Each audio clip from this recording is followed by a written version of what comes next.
Hey guys, welcome back to Home Built, and today we're going to continue to build the head of my L28.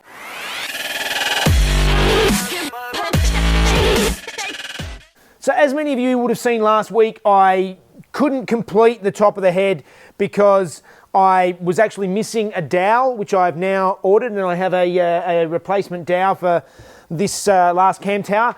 And also I stripped a couple of the threads on some of these bolts that bolt the cam tower to the head. Some of you did suggest using case savers, and for those of you who don't know what case savers are, I use them on my 911 engine, particularly with the magnesium case of the 911 engine. It has a habit of pulling the head studs out, and just helicoils are not good enough. You really need to have a more solid bite. So basically what it is like a coarser thread in itself, so you drill it out much larger with a big coarse thread, and it's still got the original thread on the inside of that case saver itself, so you put that into the magnesium case and it works quite well. In this case you can't use case savers because it's got the dowel around it, so you can't, if you mess up that dowel, you'll mess up the placement of these cam towers and the whole thing's out. And also it's not really necessary because the head bolts actually go through and hold these cam towers down as well. So these are just sort of secondary, and for setting it up like this, once it's actually bolted to the engine, it's not going anywhere. So helicoils are more than enough for this purpose. So this is a helicoil. So it's actually a coil. It's like a small spring, and you can see the tab on the base of it. So basically how these work, they're quite a simple idea, and what you need to do is you get yourself a kit. You need to use obviously the right helicoil for the job, and in my case the bolts that go into this head are 8x125 metric bolts. So I have an 8x125 thread repair helicoil, which comes with the required drill bit to drill out the original hole. Then they come with a tap, so you can run the tap into that hole and tap it out to fit this helicoil. Then they come with this interesting little tool. So the tab on the helicoil goes into the slot of the tool, and that gives you a grip on it so you can wind it in. And then once the helicoil is in the hole, you need to then take the supplied punch through the bottom, and that will actually snap off the little tab so that your bolts can go all the way through. So in any case, first thing I suppose we've got to do is we've got to take this cam back out, unbolt this stuff, and start seeing if we can fix up some threads.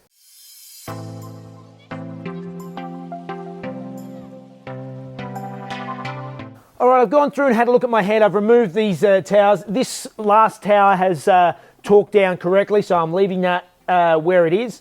And now I'm going to go through and I'm going to torque down these 4 holes on this side. What I'm thinking the issue is with these holes is they're pulling because I've got these spaces underneath, so now they've got 1.8 mil less thread into the hole, so they're more likely to pull out. I don't have access to longer bolts because there's a limited amount of hole in here, so to find something that's only like 1.8 mil longer is quite difficult. So I think the helicoil should be fine, and as I said before, particularly this side, which is the side that is pulling anyway, backed up by the fact that the head bolts go through, so the cam towers are not going to go anywhere afterwards anyway. So now I'm going to go through. I've got my helicoil kit, comes with the correct drill bit. It would be much better to do this on a mill and get it everything perfect and square, but I don't have that luxury, and again, these are not the most critical bolts on the engine, so I'm not overly concerned. So I'm going to go through now, drill them out, and put some helicoils in.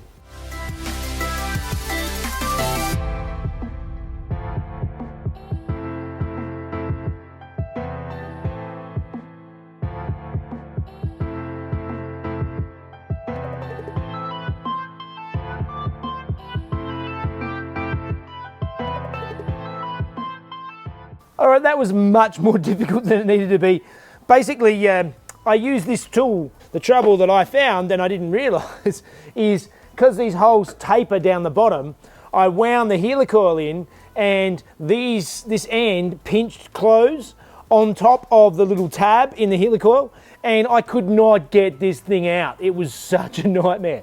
I have eventually gotten it out and it's fine, but yeah, I'm going to take my time in doing the following ones so that it doesn't happen again. But that one that I've already repaired looks like it's worked perfectly, looks beautiful. I've already stuck a bolt in there and it seems to work nicely, so let's do the others.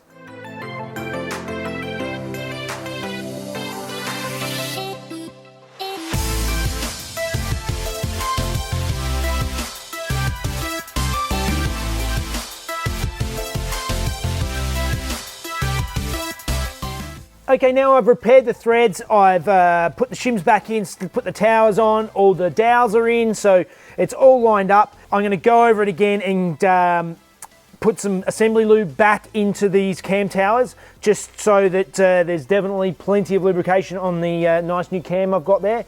And then I'm going to slide the cam back in again, and when it's in, then I will torque it down, and I'm testing it the whole time as I'm sort of tightening up the bolts and working my way around to make sure that there is no twist on the cam, that the cam still spins freely, because the last thing you want is to sort of get the cam out of alignment and tweak it and pressure it in any way. So we'll go through and do that now, and then we can move on.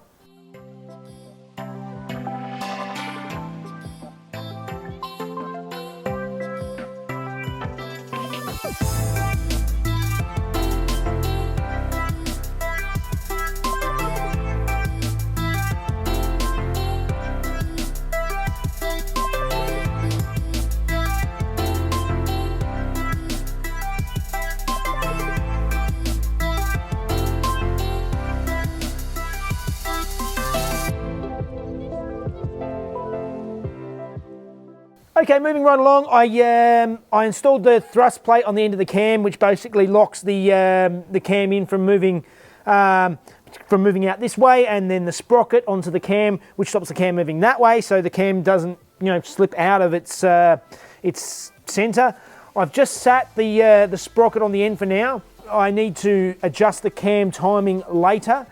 So the next job is setting up valve lash. So on the top of these valves, so you can see the valves that are coming through here around the springs, they have these little lash caps. The top of the rocker sits into the groove of the lash pad. We need to put these lash pads on top of the valves and then put the rockers in on top of the pivot, and we want to wind up the rocker pivot at the end until that pad is just off the cam. And on the exhaust valves, we want a gap of about 10 thousandths and about 8 thousandths, I think it is, on the inlet. I'll double check that.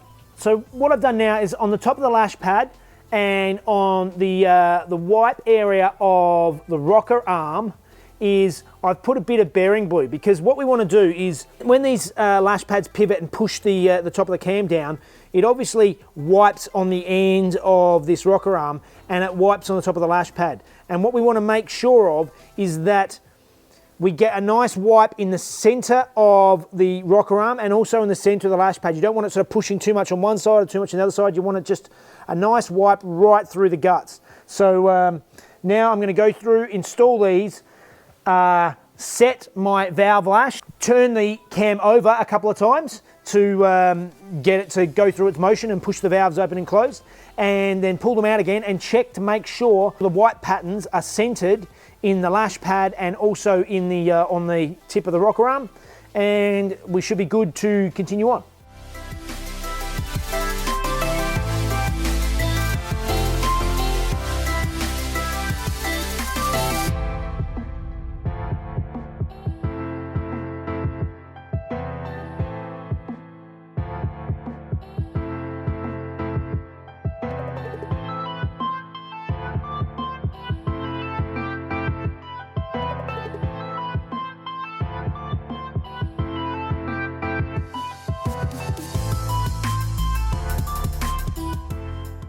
Took a while, but it's all done. So now I just have to go through and put all these little mousetrap springs back onto the rockers, just so that they're basically locked in. These just make sure that the rockers don't jump out. So we'll go through and do that now, and we can move on to whatever's next. I haven't even looked.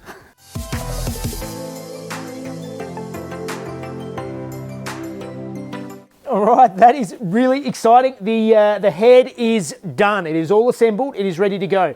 Now it is time to start getting ready to join these two bits together. So I've got it roughly at top dead center for now. I've also timed the cam to top dead center as well.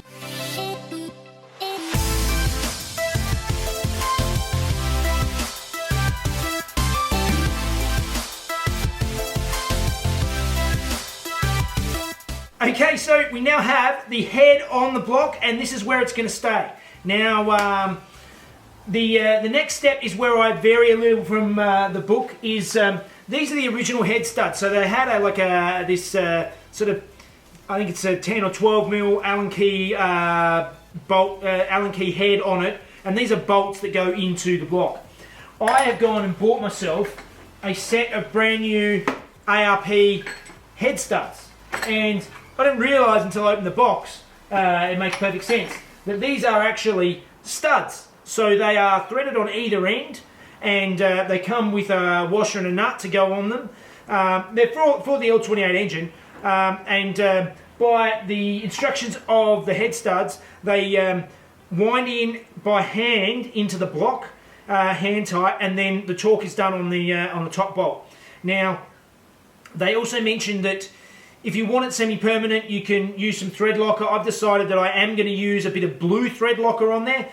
I don't want it completely permanent, so the blue should be able to be broken, taken off again later, but yeah, just a bit of peace of mind. I'm going to put some blue thread locker on there, and so now it's time to go through, grease up one end for the torque of the nut and bolt, and with this high pressure assembly grease that comes with, and yeah, bit of thread locker on the other end, and we should be good. So let's start chucking these in and torque this head down.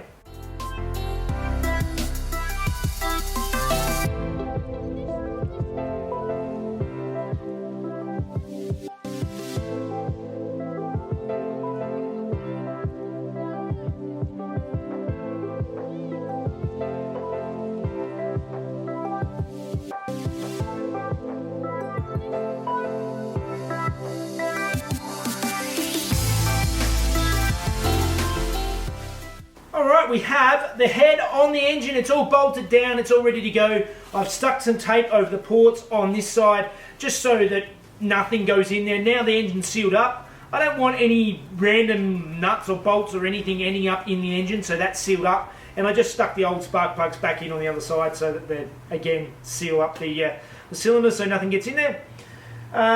One thing I did notice that I'm going to have to do a little bit of research on is I went to put the rocker cover over the top, and it doesn't quite sit flat. I think because I've raised up the cam towers, this baffle thing in the top of it is now touching on the top of the cam towers. So it's not touching by a lot. I think I could probably even just sort of bolt it down and then pull it down onto the top and sort of deflect it, or whether I need to you know, knock it in a bit, dent it a bit or something. If anybody knows what the normal solution is, let me know in the comments. In any case, that is definitely all I have time for today, so that means it's time for Fun Facts with Mrs. Jeff.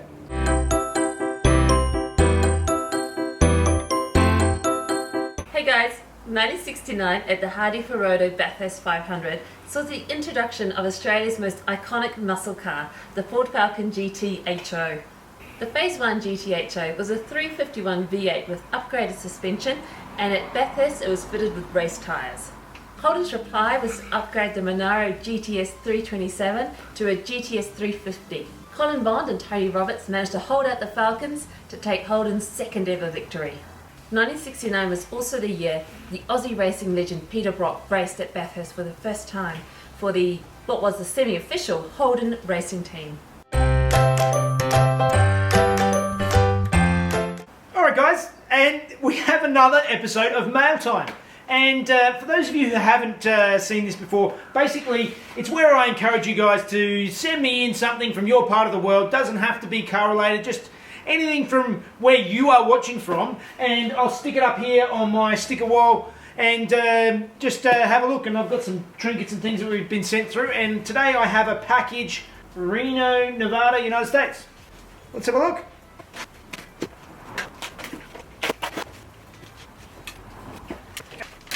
Dear Jeff and Mrs. Jeff, I really wanted to thank you for your channel and for making my day when your new video drops.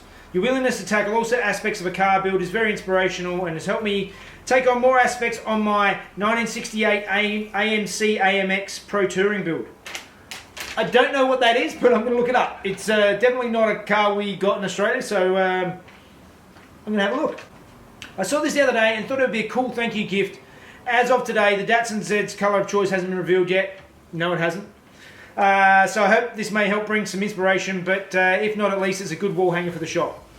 Thank you, Brent Farland, aka Muscle Car Czar. And I have seen your comments and stuff, Brent. Thank you very much. And what have we got here in the? Oh, that is very cool. The little Model Z car. That is very cool, and that is going to be a little mascot in the shop. And if any of you have got anything you want to send in for mail time, just send it through to Home Built by Jeff, PO Box 1520, Bowral, New South Wales 2576, Australia. Alright, I've reached a big milestone by actually bolting the bulk of this short block together, so I'm really happy with this now, and it's starting to look like an engine again. So yeah, next week hopefully I can finish buttoning the rest of it up, do the cam timing and all that sort of stuff. There's a bit of playing around with that, but that is of course for next week. Okay guys, well please like and subscribe if you're enjoying our videos, and there's links below for merchandise if you'd like to help out the channel, and of course you can follow us on Facebook and Instagram. That's the one. That's it. Okay. Alright guys, see you later. GTS 320. Not even close. No, GTS 320. 7. 7. Yeah. Try that again. That was terrible. Quick! Quick, do it fast. Go. Okay, you like it? Subscribe. Goodbye.